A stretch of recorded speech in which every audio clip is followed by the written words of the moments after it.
السلام علیکم ناظرین، میں محمد اسلم حسین سیاست کی عالمی خبروں میں آپ سب کا استقبال کرتا ہوں۔ ٹینیشین کے صدر قیس سعید نے سماجی امور کے وزیر کامل مادوری کو نیا وزیر اعظم مقرر کیا ہے۔ صدر کے دفتر کے مطابق احمد حاچانی کی جگہ نیا وزیر اعظم مقرر کیا گیا۔ ٹینس کے ایوان صدر نے اس فیصلے کی مزید تفصیلات فراہم نہیں کی۔ یہ 6 اکتوبر کو ہونے والے صدارتی انتخابات سے 2 ماہ قبل ہوا، جب سعید دوسری 5 سالہ صدارتی مدت کے لیے کوششیں کریں گے۔ زینہوا نیوز ایجنسی نے رپورٹ کیا کہ گزشتہ روز نئے وزیر اعظم کا تقرر کیا گیا تھا۔ کامل مادوری 1974 میں پیدا ہوئے تھے۔ انہیں 25 میں 2024 کو حکومت کی جزوی تبدیلی کے تحت سماجی امور کا وزیر مقرر کیا گیا تھا۔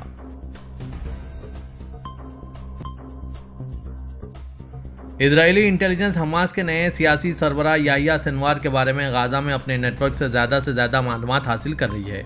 ذرائع نے بتایا کہ اسرائیلی وزیر دفاع یوآو گلینٹ نے سنوار کو ختم کرنے کے اپنے عہد کی تجدید کی ہے۔ معلومات کے مطابق وزیر اعظم اسرائیل بنیامین نتنیاہو اور وزیر دفاع گیلنٹ نے موساد کے سربراہ ڈیوڈ بارنیا اور شین بیت کے صدر رونان بار سے ملاقات کی اور انہیں یحییٰ سنوار کو جلد از جلد ختم کرنے کی اہمیت سے واقف کرایا۔ یہاں یہ تذکرہ مناسب ہوگا کہ وزیر دفاع گیلنٹ نے یحییٰ سنوار کو قتل کرنے کا برسرعام عہد کیا تھا اور کہا تھا کہ حکومت اسرائیل حماس کے خوفناک لیڈر کا پتہ چلائے گی اور کسی بھی قیمت پر انہیں ختم کرے گی۔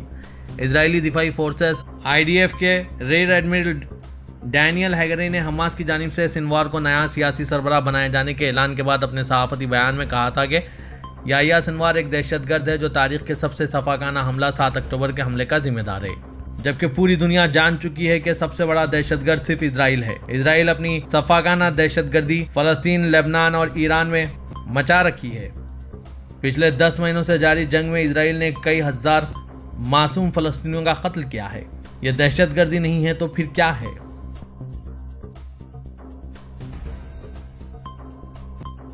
ایران کے عبوری وزیر خارجہ علی باقری کنی نے آج جمعرات کو یحییٰ سنوار کو حماس کے پولیٹ بیورو کے سربراہ کے طور پر تقرری پر مبارکباد پیش کی۔ انہوں نے یہ ریمارکس ایرانی وزارت خارجہ کی ویب سائٹ پر شائع ہوئے ایک پیغام میں حماس کی جانب سے گزشتہ روز اس اعلان کے بعد کہے کہ 2017 سے غزہ کی پٹی میں گروپ کے رہنما یحییٰ سنوار نے اس کے مرحوم سربراہ اسماعیل ہنیہ کی جگہ لی ہے، جنہیں گزشتہ ہفتے ایرانی دارالحکومت تہران میں قتل کیا گیا۔ باقری کنی نے سنوار کے لیے صحت، کامیابی اور فلسطینی کاز، خاص طور پر فلسطین کی مکمل آزادی کے لیے مضبوطی کے لیے نیک تمناؤں کا اظہار کیا۔ 61 سالہ یحییٰ سنوار نے 20 سال سے زیادہ اسرائیلی جیلوں میں گزارے ہیں اور انہیں 2011 میں اسرائیل کے 7 قیدیوں کے تبادلے کے معاہدے کے تحت رہا کیا گیا تھا۔ اسرائیل انہیں اکتوبر 2023 کو اسرائیل پر حملے کے اہم منصوبے سازوں میں سے ایک تصور کرتے آئے۔ اسماعیل ہنیہ، جنہیں 30 جولائی کو ایرانی صدر مسعود کی تقریب حلف برداری میں شرکت کے لیے مدعو کیا گیا تھا، اگلے دن ان کے محافظ سمیت تہران میں ان کی رہائش گاہ پر حملہ کیا گیا تھا۔ ایران نے اسرائیل پر حملے کا الزام عائد کیا اور سخت اور دردناک جواب دینے کا عزم ظاہر کیا۔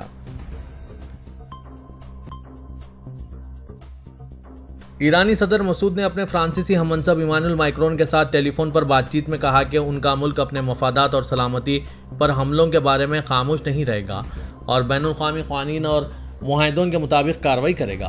ایران کی سرکاری خبررساں ایجنسی ایرنا کے مطابق مسعود نے میکرون سے کہا کہ تہران اسرائیل کو مناسب جواب دینے کا اپنا حق محفوظ رکھتا ہے۔ اس نے ہمارے مہمان کو ہماری سرزمین پر قتل کیا اور یہ معمولی بات نہیں ہے۔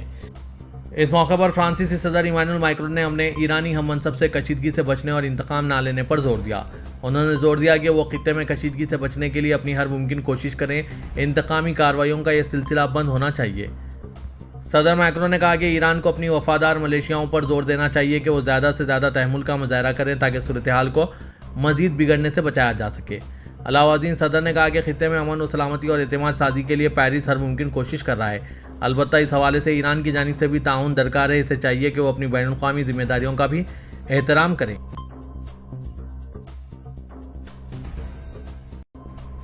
ساؤتھ کوریا کے وزارت داخلہ نے آج جمعرات کو کہا کہ جنوبی کوریا اور امریکہ نے جاپان کے جنگ کے وقت جبری متحرک کے شکار کوریا باشندوں کی باقیات کی کھدائی اور وطن واپس بھیجنے کے لیے اپنے تعاون کو سخت کرنے پر اتفاق کیا ہے، جب کوریا جاپان کی نوآبادیاتی حکومت کے تحت تھا۔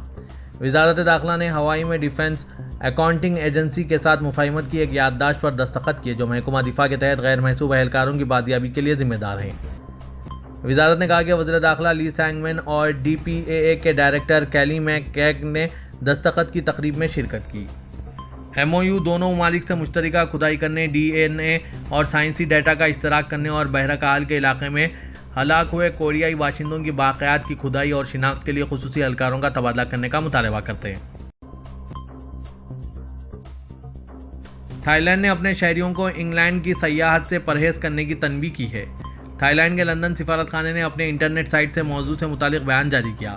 بیان میں کہا گیا ہے کہ تھائی لینڈ سے انگلینڈ پہنچ رہے سیاح یا پھر یہاں مقیم تھائی لینڈ کے شہری پرہجوم مقامات سے دور رہیں، خاص طور پر Hull, Liverpool, Bristol, Manchester, Stoke on Trent اور بلیک پول شہروں اور شمالی آئرلینڈ کے دارالحکومت بیلفاسٹ کی سیاحت کے دوران محتاط رہا جائے۔ واضح کہ نائجیریا، آسٹریلیا اور ملیشیا بھی انگلینڈ میں 30 جولائی کو شروع ہوئے پرتشدد احتجاجی مظاہروں کی وجہ سے اپنے شہریوں کے لیے سیاحتی وارننگ جاری کر چکے ہیں۔ جاپان کے جنوب مغربی صوبے میازاکی کھلے پانیوں میں 7.1 کی شدت کے زلزلے کے جھٹکے محسوس کیے گئے۔ جاپان موسمیاتی ایجنسی کے جاری کردہ بیان کے مطابق ملک کے جنوب مغربی صوبے میازاکی کے کھلے سمندر میں مقامی وقت کے مطابق شام 4:43 پر 7.1 کی شدت کے زلزلے محسوس کیے گئے۔ زلزلے کی زیر زمین گہرائی 30 کلومیٹر تھی۔ زلزلے میں کسی جانی یا مالی نقصان کے بارے میں تاحال کوئی معلومات موجود نہیں ہے۔ موسمیاتی حکام نے کوچی اور میازاکی صوبوں میں سونامی کی وارننگ جاری کی ہے۔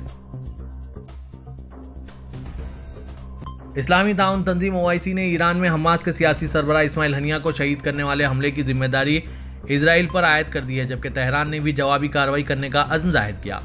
الجزیرہ کی رپورٹ کے مطابق سعودی عرب میں 57 رکنی بلاک کے ایک غیر معمولی اجلاس کے بعد جاری کردہ ایک بیان میں کہا گیا ہے کہ وہ اس گھنونے حملے کے لیے غیر قانونی قابض طاقت اسرائیل کو ذمہ دار ٹھہراتے ہیں۔ اس حملے کو ایران نے اس کی خود مختاری کی سنگین خلاف ورزی قرار دیا تھا۔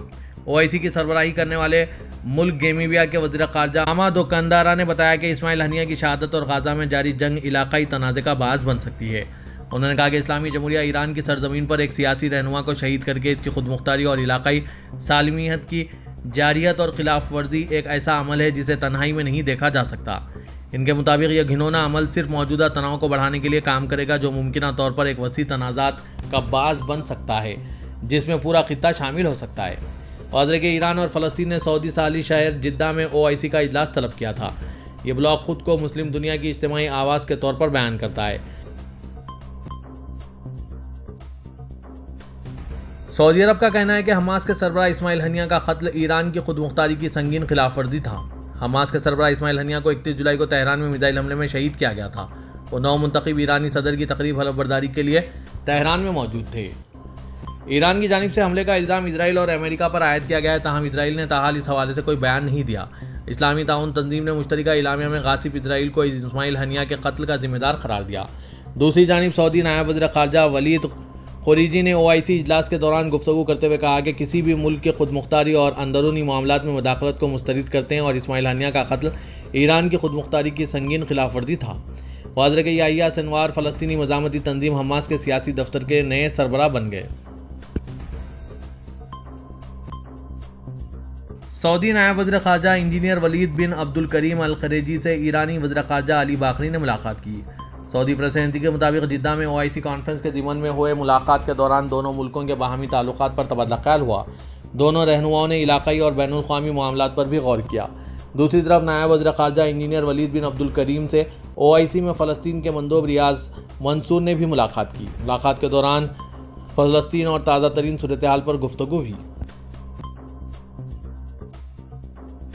سعودی وزارت افرادی قوت و سماجی بہبود کا کہنا ہے کہ لیبر قانون کے کچھ آرٹیکلز میں ترامیم کارکنوں کے لیے زیادہ پرکشش کام کا ماحول پیدا کریں گی اور پائیدار ترقی کو فروغ دیں گی۔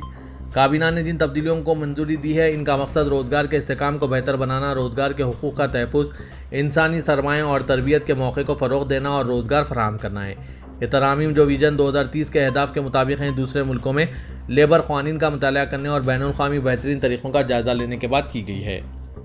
1300 سے زیادہ افراد نے مجوزہ ترامیم پر رائے دی، جبکہ نجی شعبے کی کمپنیوں، سرکاری اداروں، لیبر کمیٹیوں اور افرادی قوت کے ماہرین نے ورکشاپس اور اجلاسوں کے ذریعے اپنی رائے کا تبادلہ کیا۔